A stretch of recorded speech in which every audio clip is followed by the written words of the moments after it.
ಕಣ್ಣುಗಳಿಲ್ಲದ ತಿರುಪತಿಯೇ, ನೋಡಿಲ್ಲಿ ರಣಭೂಮಿಯಲ್ಲಿ ನಿನ್ನ ಮಕ್ಕಳನ್ನು ಒಬ್ಬೊಬ್ಬರನ್ನೇ ಲೆಕ್ಕ ಬರೆಯುತ್ತಾ ಇದ್ದೇನೆ.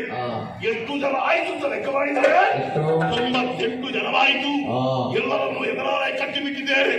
ಅವರನ್ನು ಉಳಿಸುವುದಕ್ಕೆ ಬಾ ಕುರುಡ, ಬಾರೋ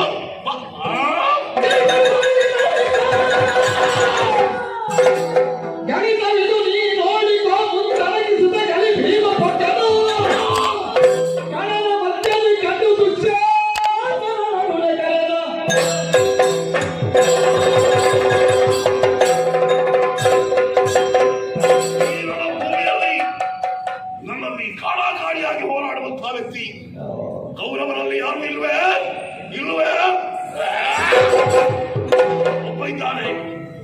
ಎದೆಗೆ ಎದೆ, ಭುಜಕ್ಕೆ ಭುಜ, ಅಷ್ಟು ಕೊಟ್ಟು ಯುದ್ಧವನ್ನು ಮಾಡುವಂತಹ ಸಾಮರ್ಥ್ಯ ಉಳ್ಳವ ದುಶ್ಯಾಸನ. ಅವರನ್ನೇ ದೀರ್ಘಧ್ವನಿಯಿಂದ ಕರೆಯುತ್ತೇನೆ. ದುಶ್ಯಾಸನ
ರಣಭೂಮಿಯಲ್ಲಿ ದೀರ್ಘ ಧ್ವನಿಯಿಂದ ಕರೆದಾಗ ಹುಂಕಾರವಲ್ಲದೆ ಯುದ್ಧ.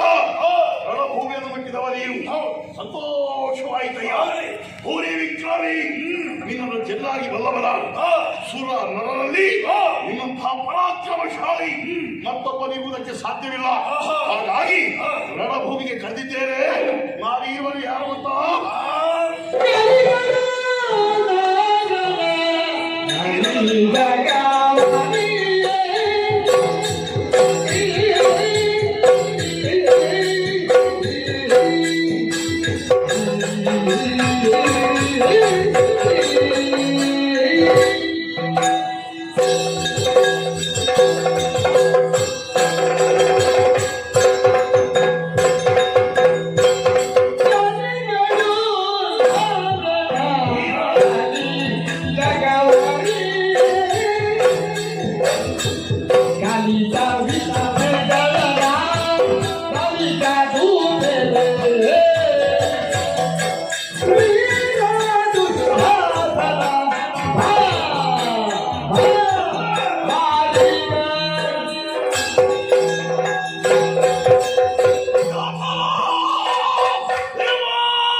Ele vira